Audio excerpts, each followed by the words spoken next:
Bonjour à tous, j'espère que vous allez excellemment bien. Aujourd'hui on se retrouve pour parler cyclisme, pour faire la présentation de l'étape numéro 6 de ce Tour de France. Une étape peut-être un peu trop sous-estimée, surtout par les gens qui n'ont jamais vu Paris-Camembert de leur vie.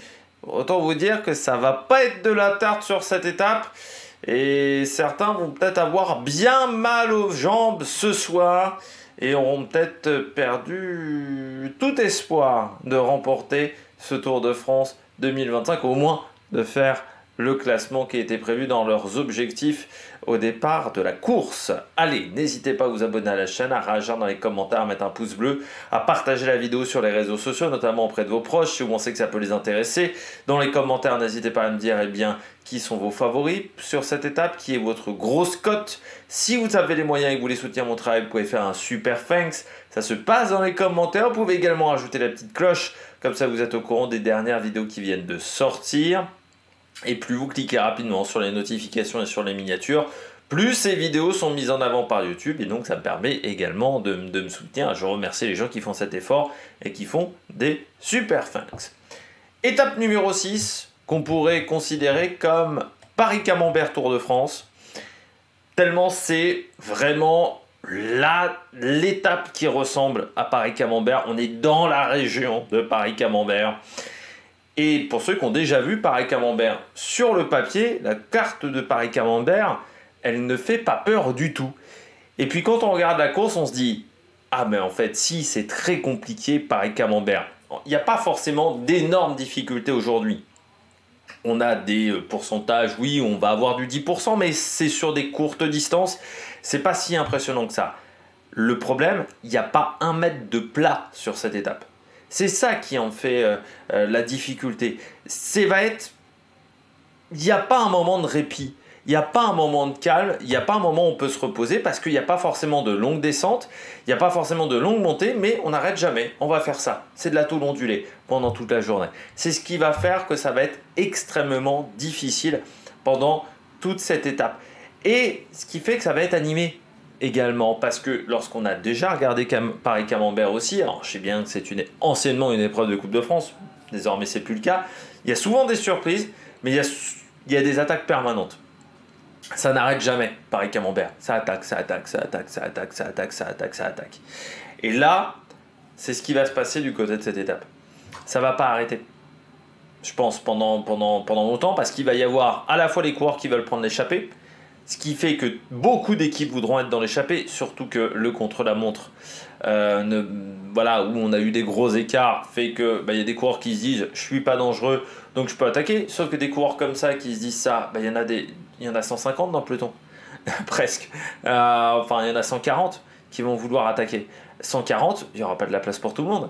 Voilà, et parce qu'il y a des sprinteurs qui vont se dire aujourd'hui, je peux marquer des points pour le maillot vert parce que c'est pas si dur que ça au niveau des difficultés, ça peut peut-être passer. Vous avez des grimpeurs qui se sont ratés sur ces 4-5 premiers jours de course qui vont se dire ça. Vous avez des baroudeurs qui attendent depuis 4-5 jours enfin de partir en échappée. Ça correspond à énormément de profils de coureurs. Donc l'échappée déjà, ça va être un calvaire pour la prendre. Et ensuite, comme je pense que l'échappée va mettre du temps à sortir, les leaders vont se dire pourquoi je ne ferais pas des écarts aujourd'hui, je ne gagnerais pas une étape en prenant les bonifications. Donc oui, je vais peut-être me mettre à rouler extrêmement fort. Faire attention également du côté de cette étape. C'est vrai qu'on en parle peut-être pas beaucoup. La Normandie, c'est pas forcément le coin, on a les routes les plus larges. Et autant vous dire que sur cette carte, on n'aura pas forcément des routes extrêmement larges tout le temps. Ça va un peu tournicoter du côté de cette étape. Donc il va falloir faire attention du côté des coureurs parce que on va avoir des surprises du côté de cette étape avec des petits changements de direction. Ça va tournicoter un peu. Alors c'est sûr, ça tournicote moins que du côté de Rouen. Par exemple, mais la fin de course, c'est pas forcément avec des grandes difficultés.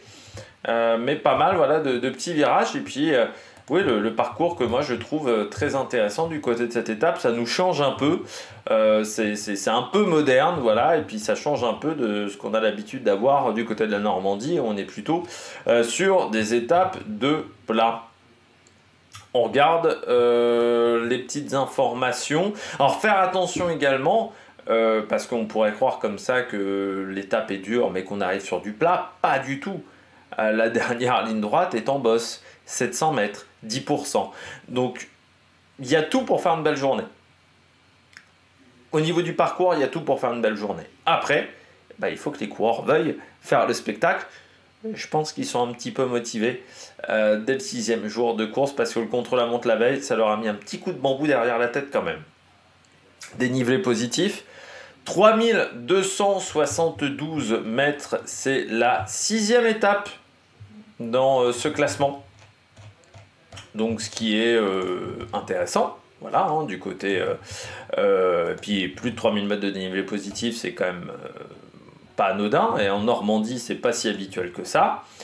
Et puis on aura 50 points à récupérer du côté du maillot vert, 30 à l'arrivée, c'est considéré comme une étape de montagne, 20 au sprint intermédiaire, et il y aura également 11 points au classement de la montagne, c'est presque là où c'est un petit peu moins impressionnant du côté de cette journée. On regarde tout de suite la carte. Typiquement on se croirait dans une classique ardennaise. Voilà, 201 km, c'est la deuxième étape, je crois, la plus longue de ce Tour de France. Et typiquement, une classique ardennaise avec plein de petites bosses. On a l'impression, comme ça, alors en un peu moins impressionnant, qu'on part de Bastogne pour aller à Liège. Dans Liège-Bastogne-Liège. Ça fait un peu cette impression-là. Au niveau du profil, si on regarde vaguement et de loin. Donc départ depuis Bayeux pour aller à Vire en Normandie, 202 km. Début d'étape déjà en prise légèrement avec des faux plats montants pour arriver jusqu'au sprint intermédiaire. Extrêmement tôt ce sprint intermédiaire au kilomètre 22. Ça ne m'étonnerait pas que du côté des équipes de sprinteurs, on annule toute tentative d'échapper pour prendre les points du sprint intermédiaire qui se déroulera à Villiers-Bocage. Et puis ensuite, on aura la côte la plus longue de la journée au classement de la montagne, la côte du Mont-Pinçon, 5 km 6 à 3,8 de moyenne. Alors, considérée comme une côte de 3e catégorie, pour moi, c'est 4e. Pour moi, c'est pas extrêmement dur. Cette côte du Mont-Pinçon, c'est pas la côte la plus dure de la journée, me semble-t-il. On redescend vers Saint-Rémy et vous voyez que c'est la seule portion de plat quasiment du parcours avant d'arriver à la côte de la Rançonnière. Des gros pourcentages du côté de la Rançonnière au kilomètre 56, alors on sera encore à plus de 150 bornes de l'arrivée, mais pas mal de pourcentages de kilomètre 3 à 7,5 de moyenne, côte de 3e catégorie.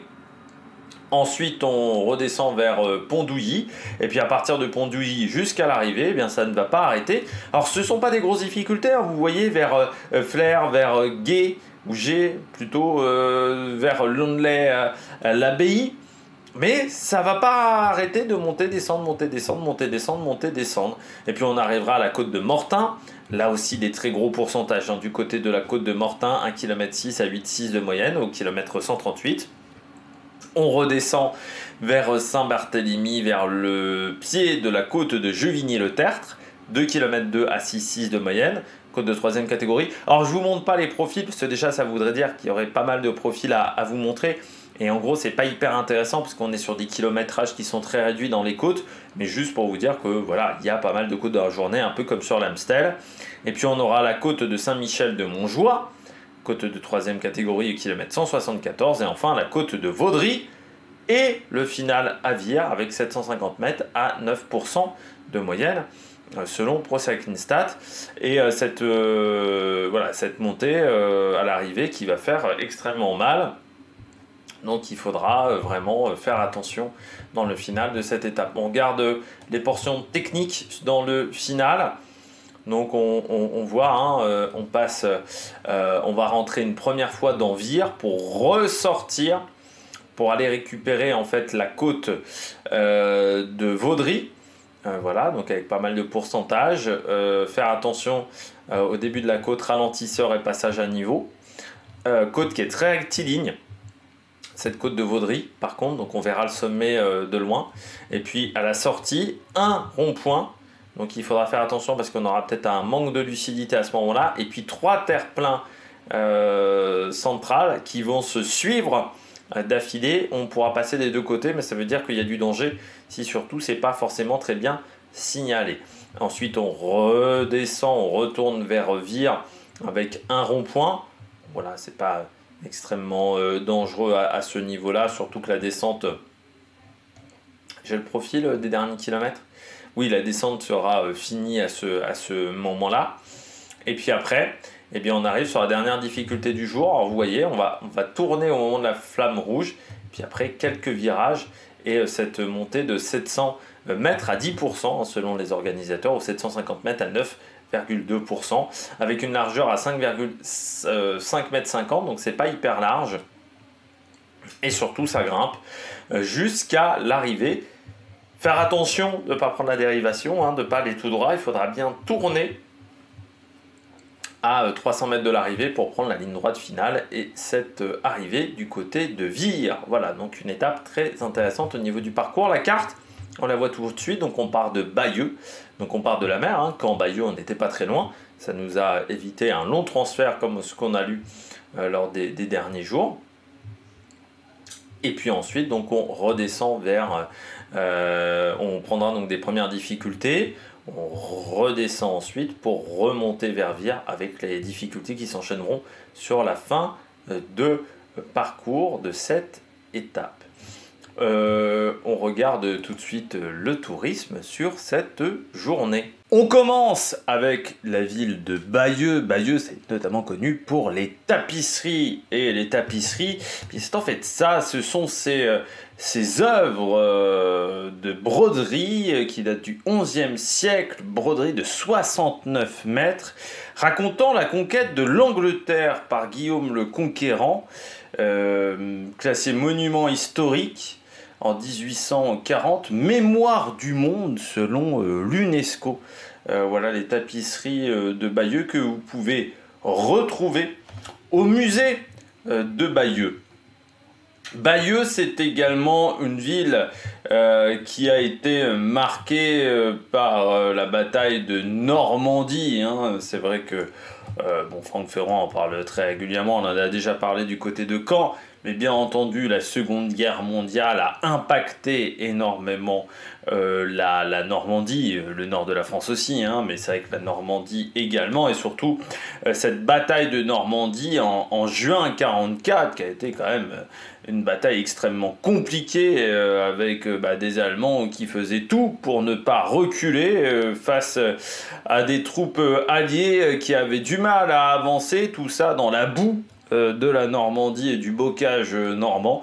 Et vous avez donc le mémorial de Bayeux qui en parle extrêmement bien et qui a été ouvert en 1881. Et puis bien entendu on parlait des tapisseries. Il y a également qui est représenté Guillaume le Conquérant. Eh bien, vous avez également un centre Guillaume le Conquérant du côté de Bayeux. Alors ce centre Guillaume le Conquérant qui est un ancien séminaire du XVIIe siècle, et aujourd'hui c'est le fameux musée de la tapisserie de Bayeux.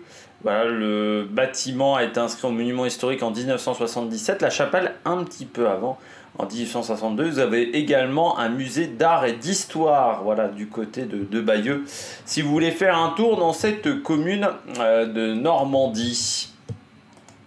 On poursuit du côté de nos pérégrinations normandes, et nous allons aller du côté de la commune de Joyeuse-Mondaille avec cette abbaye. Ça se situe après 2 km de course. C'est une abbaye qui date de 1202. Elle a été fondée par un ermite Turstin qui a décidé de se retirer sur le mont Deille, qui deviendra le mont Mondaï. Mondaï, hein, je ne sais pas trop comment on doit le prononcer, je pense Mondaï, hein, je pense que c'est Joailles Mondaï.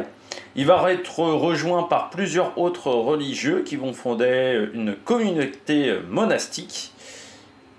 Et le premier abbé est Roger de Joailles, d'où le nom de la commune qui est à la tête de l'abbaye jusqu'en 1215. En 1791, les chanoines sont temporairement chassés du monastère et ils l'occupent de nouveau depuis 1921. Voilà, donc ce monastère, l'abbaye de Saint-Martin de Mondaï.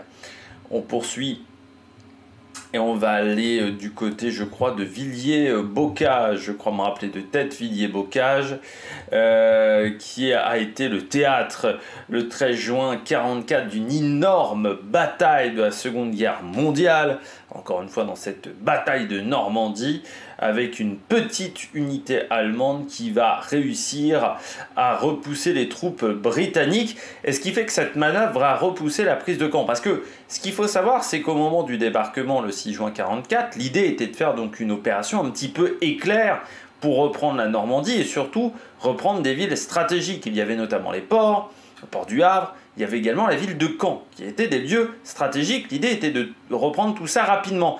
Et en fait, on s'est un petit peu empêtré au tout début, avec un manque d'organisation, de communication entre les différentes troupes, ce qui a fait que les Allemands, dans un premier temps qui avaient été surpris, ont réussi à rectifier le tir au tout début, et puis ensuite quand les Alliés ont commencé à bien s'organiser, puis derrière cette armée allemande a reculé, et c'est vrai que là c'est peut-être la plus cuisante défaite de cette bataille de Normandie, ce qui marque presque un tournant, parce que c'est là où les troupes alliées ont compris, les états-majors ont compris qu'il fallait faire différemment, parce que sinon, eh bien, on n'allait pas réussir les objectifs.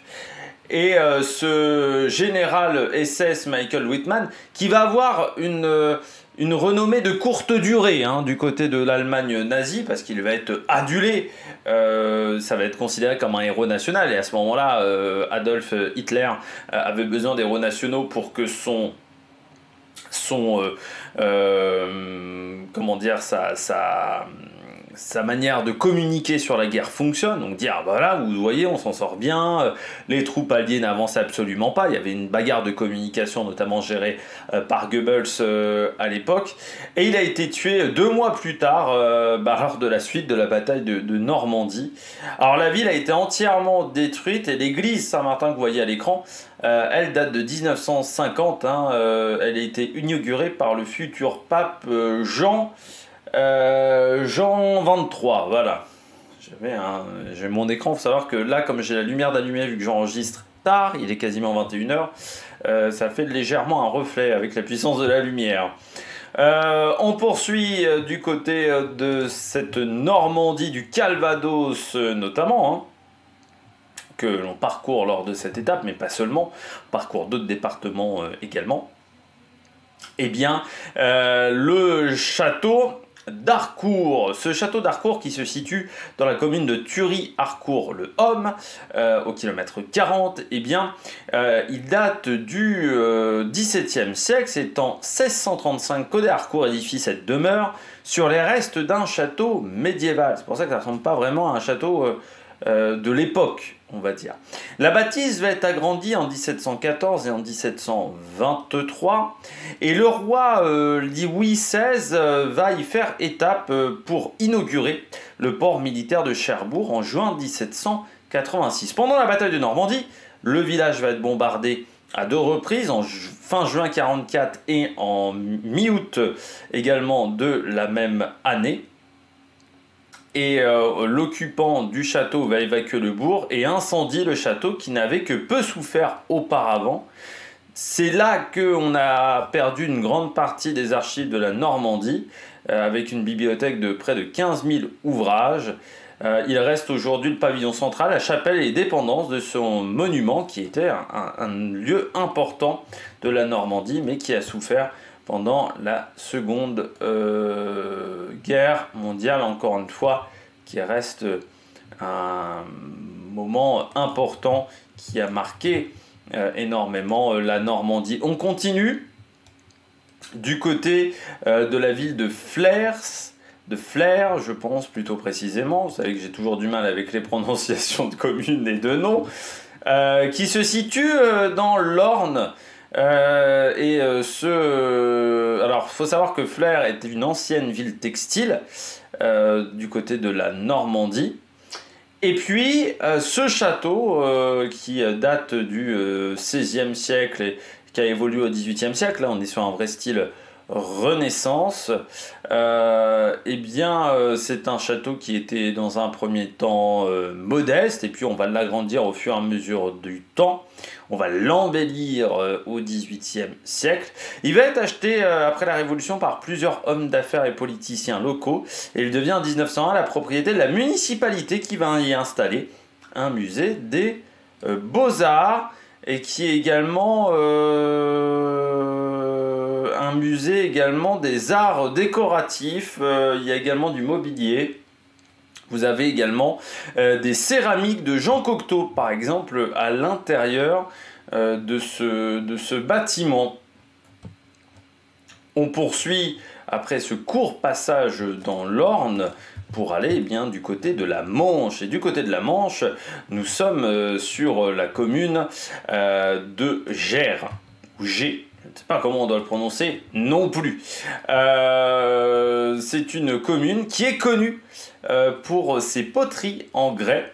Vous avez énormément de fours, notamment sur le village, et un musée de la céramique qui va être témoin de 6 siècles de poterie sur la commune. Voilà, et notamment ce petit bâtiment qui servait de four, hein, tout simplement, pour les céramiques à l'époque. On poursuit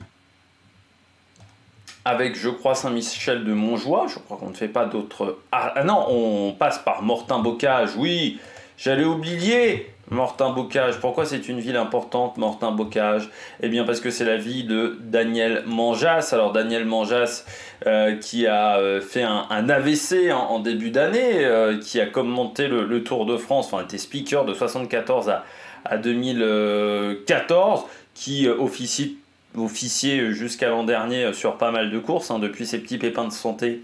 Moi je ne l'ai pas revu commenter une épreuve, il a été remplacé depuis.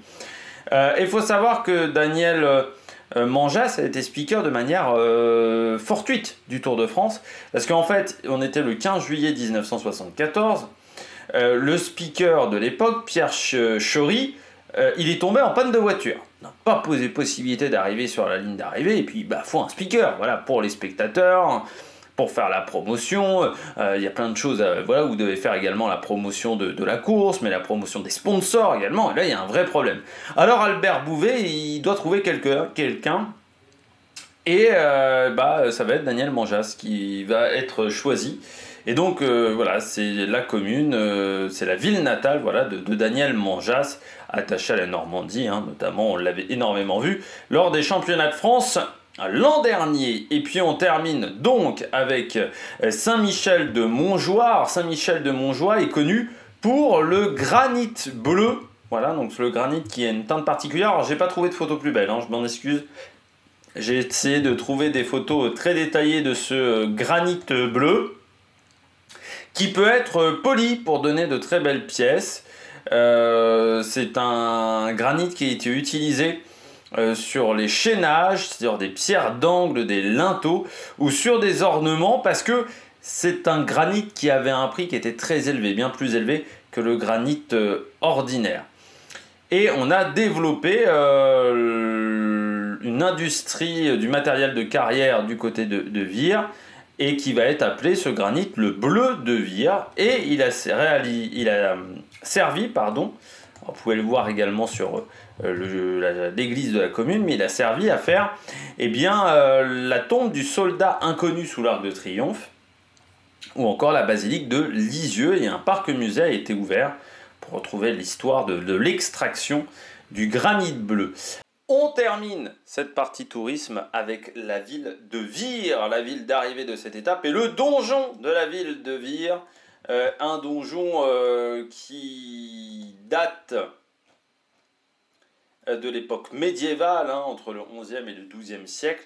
En fait, il y avait un château qui a été construit en 1120 par le duc de Normandie, roi d'Angleterre de l'époque, qui voulait protéger le sud de la ville de Vire, qui était une ville importante à l'époque. Nous avons également dans les autres lieux importants le musée de Vire, un musée qui s'intéresse énormément en fait à la vie des habitants de Vire et plus généralement de la Normandie et notamment la gastronomie, le textile ou encore les beaux-arts, l'archéologie également. Alors c'est un musée qui a plusieurs étages. Vous avez au premier étage, eh bien, au rez-de-chaussée, pardon, l'évolution de la ville de Vire entre la préhistoire et le XXe siècle. Au premier étage, vous avez tout un parcours sur l'art et notamment le XIXe siècle. Vous avez également des informations sur le textile, sur le papier qui a été produit dans la région, également la production de beurre, d'andouille, de pommes. Donc ça peut être un musée très intéressant avec également, vous avez à l'intérieur des expositions temporaires. En 2025, l'exposition temporaire, c'est Home Sweet Home, une histoire du chez-soi. Voilà, que vous pouvez retrouver jusqu'au mois de novembre, hein, jusqu'au 2 novembre. Vous pouvez retrouver cette exposition du côté du musée de Vire. On passe à la porte de Vire, cette porte qui est dans le centre-ville de la commune et qui est en fait la porte de l'horloge, voilà. Et au Moyen-Âge, c'est en fait l'entrée principale de la ville, tout simplement. Donc ça a été construit entre le XIIIe et le XVe siècle. Voilà cette porte de l'horloge où vous avez, eh bien là, à l'écran, pas d'horloge. Alors je ne sais pas s'il y en a une au niveau de cette porte de l'horloge, parce que du côté de Rouen, le gros horloge, il y a une horloge qui trône du côté de ce gros horloge du Rouen, mais là je n'ai pas l'impression que du côté de Vire, vous avez une horloge. Ou peut-être qu'il y a un cadran à un endroit que nous ne voyons pas sur cette photo. Si vous habitez Vire, n'hésitez pas à nous donner l'information tout simplement. On va passer à la gastronomie. Je rappelle que toutes ces informations, hein, et vous pouvez retrouver également d'autres lieux touristiques, que ça soit à Vire, que ça soit à Bayeux, que ça soit sur la route de ce Tour de France, sur le site officiel du Tour de France, et bien entendu, les informations que je vous donne viennent du site du Tour de France également. Du côté de la gastronomie, eh bien dans la région, nous avons le port de Bayeux. Port de Bayeux qui est très intéressant parce que c'est une viande. Donc bien entendu c'est du cochon, hein, le port de Bayeux. Et c'est une race qui a failli complètement disparaître parce que il y en avait très peu. En 84, il va y avoir un programme de conservation pour le port de Bayeux parce qu'à l'époque, en 84, il restait 15 truies et 5 verraches et 4 éleveurs. Donc autant vous dire que la race était en train de dépérir. Et puis, eh bien, on va réussir à relancer un petit peu cette race. Alors ça reste toujours une race à très faible effectif, hein, c'est-à-dire qu'on considère du côté du ministère de l'Agriculture qu'il y a encore, que c'est une race qui est encore menacée, donc il faut encore essayer de la maintenir à flot, qu'il faut faire des efforts pour la maintenir à flot. Alors c'est une viande de caractère, cette viande issue du port de Bayeux, car la croissance est lente. Ça va durer 12 mois d'engraissement, ce qui va donner pas mal de goût à cette viande.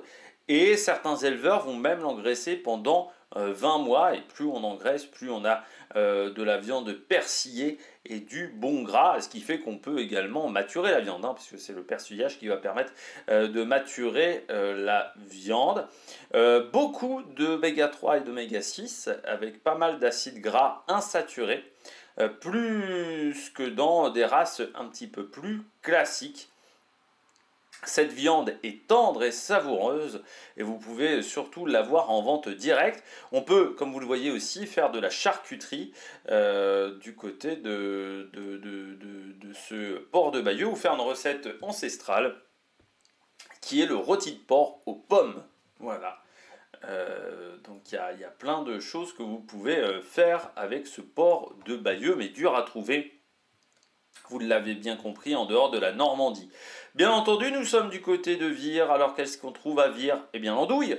L'andouille de Vire, c'est la spécialité locale de la ville d'Arrivée. Cette andouille de Vire qui est faite à base de chaudin de porc coupé en lanières avant d'être embossé dans une partie du gros intestin qui va entourer cette andouille de Vire. Et alors, c'est un boyau donc naturel, comme je vous l'ai dit. Il va y avoir un fumage du côté de cette andouille qui va durer plus d'un mois. Et ensuite, on va les dessaler pendant environ 24 heures. Puis les cuire à l'eau, au court bouillon, pendant 6 heures à 95 degrés. Voilà ce qui va donner la forme cylindrique et puis la taille, tout simplement, et le goût de cette andouille. Et la couleur un peu grise, eh bien c'est dû à l'oxydation avec l'air. Voilà. Et la teinte noire, elle, naturelle, à l'extérieur, ça vient du fumage, tout simplement, de cette andouille de Vire. On poursuit, bien entendu, nous sommes en Normandie, à consommer avec modération. C'est le cidre de Normandie. Voilà, alors il y a toujours un peu un débat pour savoir qui a inventé le cidre. Mais le cidre de Normandie, qui est une indication géographique protégée, une IGP depuis 2000, ce cidre de Normandie. Une boisson alcoolisée entre 2 et 8% quand même d'alcool, à partir de la fermentation de jus de pomme. Alors le cidre en Normandie qui était fait chez les caves des grands-parents. Et c'est que depuis 2015 que le cidre de Normandie, qui donc peut être produit dans l'Orne, l'Eure, la Seine-Maritime, le Calvados et la Manche. Voilà, donc c'est un cidre très intéressant qui date, on va dire, 11e, 12e siècle, du côté de ce cidre de Normandie. La précision, bien entendu, est assez légère. Du côté de la région également, nous avons la crème de Normandie, bien entendu. Vous avez également le beurre de Normandie. Et pas très loin, vous avez une grande entreprise qui est connue pour le crème et pour la beurre. C'est l'entreprise Elivire qui est à Condé-sur-Vire. C'est une quinzaine, vingtaine de kilomètres au nord de Vire, une entreprise créée en 1945 et l'usine de Condé-sur-Vire, elle date de 1950. Et j'ai été sur le site et j'ai appris pas mal de choses du côté d'Elivire. Eh bien, tout d'abord qu'ils ont inventé le premier lait UHT, c'est-à-dire le lait ultra, longue conservation. Eh bien, c'est eux qui l'ont inventé en France. Comme la crème liquide stérilisée également, qui a permis de ne plus être obligé d'aller chez le crémier tous les jours. Et puis, ils ont inventé également le premier beurre tendre, comme ça on cassait plus ses biscottes, également. Et puis les aides culinaires comme la crème brûlée, longue conservation, la béchamel également. Et vous avez désormais également le beurre de Condé-sur-Vire, la crème également, je crois, de Condé-sur-Vire, qui est produite par Elivire, donc directement du côté de la commune de Condé-sur-Vire, du côté. Et c'est une gamme, la gamme Condé-sur-Vire, un petit peu plus qualitative. Voilà, donc Elivire, c'est également de la région, et puis bien entendu la Normandie. La Normandie, c'est le camembert. Voilà, le camembert de Normandie. Camembert, donc, qui est une appellation. Alors, appellation d'origine normande, mais il n'y a pas de protection du côté du camembert. Donc, vous pouvez retrouver du camembert au lait cru, au lait pasteurisé, et puis on peut en fabriquer un petit peu partout. Malheureusement, du côté de ce camembert, et je pense même que vous pouvez faire du camembert végétal, malheureusement, car il n'y a pas de protection du côté du camembert au niveau de protection sur l'IGP, sur la recette. Et il faut savoir que 4 fermes fabriquent encore du camembert fermier de Normandie. Et ça, celui-là a une appellation d'origine protégée, le camembert fermier de Normandie. Et il faut savoir également que durant la Première Guerre mondiale, eh bien, il y avait une portion de camembert dans la ration militaire. Et c'est comme ça que ça a permis de démocratiser ce fromage à l'époque. On passe désormais à la rubrique Histoire de ce Tour de France. Et du côté de la rubrique Histoire, eh bien, nous allons parler du Tour de France 97 avec l'étape numéro 2 qui arrivait déjà du côté de Vire. Alors la veille, grâce à sa victoire, mais également aux secondes de bonification récupérées au sprint intermédiaire, Mario Cipollini a récupéré le maillot jaune et je crois que c'est le premier maillot jaune de sa carrière à Mario Cipollini. Il faut savoir que l'Italien a rejoint la Saeco l'année précédente et que l'équipe italienne a décidé de créer un train autour du coureur italien, de tout miser sur Mario Cipollini quasiment. On met quelques seconds couteaux en montagne d'un côté, mais pas forcément des très très gros leaders. On n'a pas, par exemple, pris Pantani. Pour une raison simple, on veut miser sur Cipollini. C'est la première équipe qui a un peu cette idée-là de faire un train pour un sprinter. C'est ce qui va permettre à l'Italien, avec ce temps d'avance, de dominer le sprint de la fin des années 90, tout début des années 2000. Et puis ensuite, bon, déjà, il va commencer à être en fin de carrière Cipollini. Et puis ensuite, surtout, eh bien, d'autres équipes vont rattraper leur retard. Alors Cipollini qui ce jour-là souhaite conserver le maillot jaune. Et malgré une journée de 262 km, eh bien, la Saeco va contrôler d'entrée pour permettre à Cipollini de prendre les bonifications lors des 2 premiers sprints intermédiaires. Après ce deuxième sprint, Fabio Baldato de la MG Technogym attaque. Il va être suivi de Stuart O'Grady, Flavio Vanzella et du local de l'étape Thierry Gouvernou, désormais second de notre ami Christian Prudhomme, qui à l'époque est dans l'équipe Big Mat Aubert 93. Les 4 hommes de tête n'arrivent pas à creuser l'écart. Et Gouvernou, parce qu'à chaque fois je vais mettre un R, c'est Gouvernou repart en solitaire avec 4 minutes d'avance au maximum. Mais bon, cette escapade va s'arrêter à 40 km de l'arrivée avec ce contrôle de la Saeco. Mais dans le final, on commence à manquer de main-d'œuvre. Et oui, 260 km à contrôler, au bout d'un moment, ça commence à faire mal les pattes. Et ce qui fait que la T-Mobile domine le train de l'équipe italienne. Et Mario Cipollini se retrouve complètement enfermé, 20e à 500 mètres de l'arrivée, mais il va réussir à se faufiler le long des barrières et il s'impose devant Eric Zabel. Alors à l'époque, on se souvient qu'en 97, Zabel, dans son équipe, il a également Jan Ullrich. Il doit encore avoir bien Neuris également dans cette équipe sur le Tour de France 97. Alors cette victoire va lui permettre de conforter son avance pour le maillot jaune et le maillot vert. Mais en fait, ça ne lui servira pas à grand-chose, parce que savoir que Mario Cipollini n'a jamais dépassé la 10e étape sur le Tour de France, ce qui lui a souvent été reproché par les organisateurs de l'époque, notamment Jean-Marie Leblanc. Puis bon, Cipollini aujourd'hui, c'est dur de lui rendre hommage, parce qu'il a quand même quelques belles casseroles, notamment de violence envers sa compagne de l'époque. Donc voilà, difficile de rendre hommage à Cipollini. On en avait parlé sur le Giro l'an dernier où j'avais retracé ces informations. Le cycliste du jour, cycliste et membre de l'organisation, bien entendu c'est Thierry Gouvenou, maintenant l'assistant de Christian Prudhomme qui s'occupe notamment du parcours de Paris-Roubaix ou du Tour de France. Il est également régulateur pendant le Tour de France. C'est l'un des hommes importants et directeur de course sur Paris-Roubaix. Paris-Roubaix où il avait fini en fin de carrière à la 7e place. Et il a remporté la course Espoir en 1990. Il avait battu qui à l'époque ? Des coureurs qui n'étaient pas extrêmement connus.